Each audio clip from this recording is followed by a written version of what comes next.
Hello दोस्तों, स्वागत है आपका हमारे यूट्यूब चैनल में। तो आज की इस वीडियो में हम 6283 आईसी के बारे में बात करने वाले हैं और साथ ही साथ इसकी वायरिंग किस तरह से करें उसके बारे में भी बात करेंगे और इसे कितना वोल्टेज हमें देना चाहिए उसके बारे में भी बात करेंगे और साथ ही साथ इस आईसी की क्वालिटी कैसी है और कितना आउटपुट देती है उसके बारे में भी हम बात करेंगे। उससे पहले दोस्तों, अगर आप चैनल पर नए हैं तो चैनल को जरूर सब्सक्राइब कीजिए और वीडियो को लाइक करना ना भूलिए। तो देखिए, इस तरह के सेम बोर्ड आपको मार्केट में मिल जाते हैं। कोई हल्का सा डिफरेंस रहता है, कैपेसिटर आपको छोटे बड़े मिल जाते हैं और कुछ बोर्ड में आपको ये ब्रिज देखने को नहीं मिलता। तो किस तरह से हम इसकी वायरिंग करें। लेकिन दोस्तों, सबसे पहले अगर आप मार्केट से बोर्ड लाते हैं तो उसे कुछ इस तरह से बड़ा हीट सिंक लगाए, क्योंकि ये काफ़ी छोटा हीट सिंक रहता है और काफ़ी पतला लगा दिया रहता है, तो आपको बड़ा हीट सिंक लगाना ज़रूरी है। उसके बाद दोस्तों, इस आईसी की क्वालिटी उतनी अच्छी नहीं है क्योंकि इसमें 10% का डिस्टॉर्शन है और उस वजह से इसकी क्वालिटी काफ़ी डाउन हो जाती है।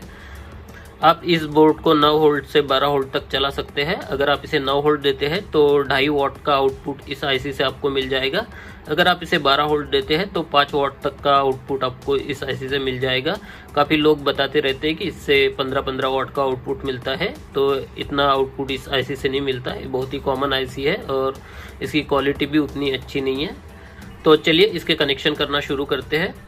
तो सबसे पहले हम पावर सप्लाई के कनेक्शन के बारे में बात करते हैं। तो पावर सप्लाई अगर आप डीसी वोल्ट देते हैं तो सबसे बड़ा आपको जो कैपेसिटर दिख रहा है उसी पे आप दे सकते हैं। उसका जो नेगेटिव है उधर आप नेगेटिव दे दीजिए और जिधर पॉजिटिव है उधर आप पॉजिटिव दे दीजिए।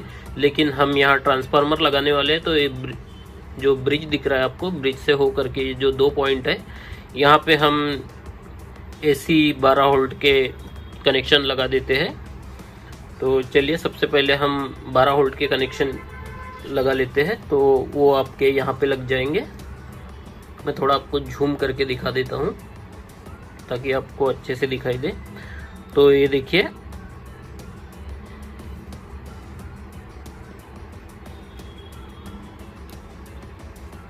ये हमारे AC वोल्ट के कनेक्शन। अगर आप डायरेक्ट डीसी देना चाहते हैं तो ये 2 पॉइंट दिख रहे हैं आपको, यहाँ आपको माइनस दे देना है। जो कैपेसिटर का माइनस दिख रहा है उधर आपको माइनस दे देना है और इधर प्लस दे देना है।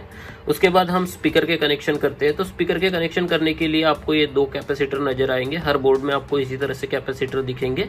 तो इनका जो नेगेटिव टर्मिनल होता है वहीं से हमारे दोनों स्पीकर के आउटपुट निकलते हैं, लेफ्ट और राइट। तो अगर आप अच्छे से देखोगे तो ये वाला जो ट्रैक है ये यहाँ से घूम के यहाँ पे आया है और जो दूसरा कैपेसिटर है ये वाला उसका यहाँ पे है। तो एक स्पीकर का आउटपुट ये है हमारा और ये है। और ग्राउंड तो आप यहाँ से भी दे सकते हैं जो नेगेटिव है कैपेसिटर का। और यही वाला जो ग्राउंड है कुछ इस तरह से घूम के हमारा यहाँ पे आया हुआ है, तो ये भी हमारा ग्राउंड है। तो आप कहीं पे भी लगा सकते हैं। तो सबसे पहले हम स्पीकर के वायर लगा लेते हैं। तो ये एक हमारा स्पीकर के लिखा हुआ है, जबकि अगर आप ठीक से देखोगे तो SP यहाँ पे लिखा है, लेकिन ये गलत है। आपको यहाँ पे लगाना है वायर। तो दूसरा स्पीकर का हमारा ये हो गया,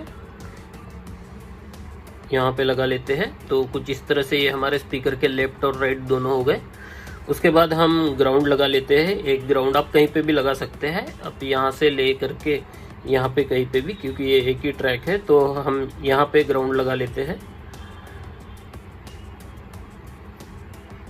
ठीक है, हमने यहाँ पे ग्राउंड लगा लिया है। उसके बाद हम ऑडियो इनपुट के लिए, तो ऑडियो इनपुट के लिए हमारे पास ये एक ब्लूटूथ मॉड्यूल है।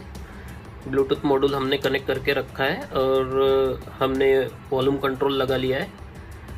देखिए, ये हमारा ऑडियो का ग्राउंड है, ये हमने ग्राउंड लगा लिया है। और ये जो 2 है ब्लू वाले, ये हम एम्पलीफायर को देंगे और ये जो हमारे 2 है ये इनपुट है। तो चलिए हम इनके कनेक्शन कहाँ करते हैं वो भी देख लेते हैं। तो आप देख पा रहे हो यहाँ पे V+ करके लिखा हुआ है। और यहाँ पे जो 2 रेजिस्टेंस, एक तो 10K की हो सकती है या फिर 22K की हो सकती है। तो यहाँ पे आपको ये ऑडियो इनपुट के कनेक्शन हो जाएंगे। तो चलिए हम लगा लेते हैं। तो ये जो वॉल्यूम कंट्रोल से जो 2 ब्लू वाली वायर आपको दिख रही है ये हम यहाँ पे लगा लेते हैं। एक हमारी यहाँ पे लग जाएंगी और दूसरी हमारी यहाँ पे, और जो सेंटर वाला है वो हमारा ग्राउंड है। तो जो ब्लैक वाली है हमारी वायर, जो हमने कॉमन कर रखी है यहाँ से, तो ब्लैक वाली हम सेंटर में लगा लेते हैं। तो चलिए, कुछ इस तरह से हमारे कनेक्शन हो गए हैं। हम थोड़ा झूम,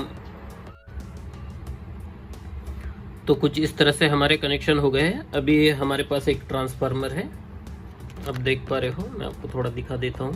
ये हमारे पास एक ट्रांसफार्मर है, ये 9 वोल्ट का ही है और 1 एम्पियर का है ये। तो जो हमने रेड वाली जो दोनों वायर ली थी, उन्हें हम कनेक्ट कर देते हैं इस ट्रांसफार्मर से एम्पलीफायर की।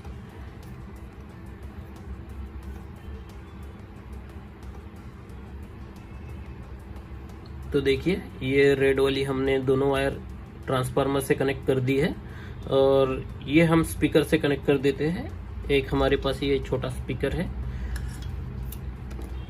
5 वॉट का, तो इस स्पीकर के वायर हम एक, ये हमारा ग्राउंड है, इससे लगा लेते हैं।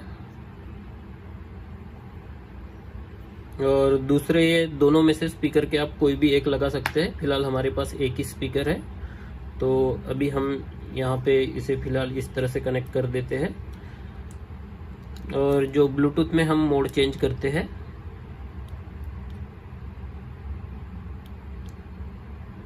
तो ये हमारा ब्लूटूथ मोड पे है और हम मोबाइल में प्ले करते हैं म्यूजिक और यहाँ से हम वॉल्यूम बढ़ाते हैं।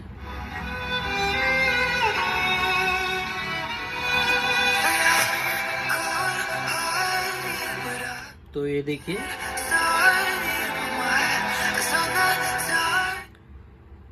हम फुल आवाज,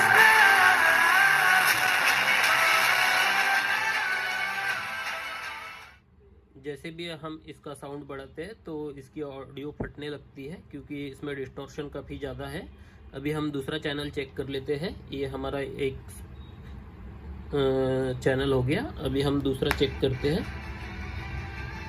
तो ये देखिए, दूसरे में हम ऑडियो बढ़ाते,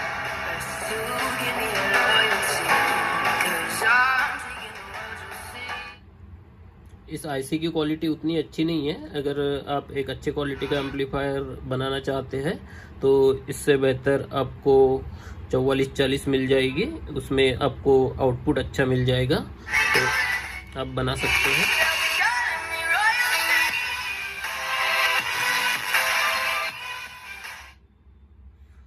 तो ठीक है दोस्तों, इस वीडियो में इतना ही। अगर आपको कोई परेशानी आ रही है तो आप हमें कमेंट कर सकते हैं। और जाते जाते दोस्तों, वीडियो को लाइक करना ना भूलें और चैनल को ज़रूर सब्सक्राइब कीजिए। इस वीडियो में इतना ही। Thank you so much.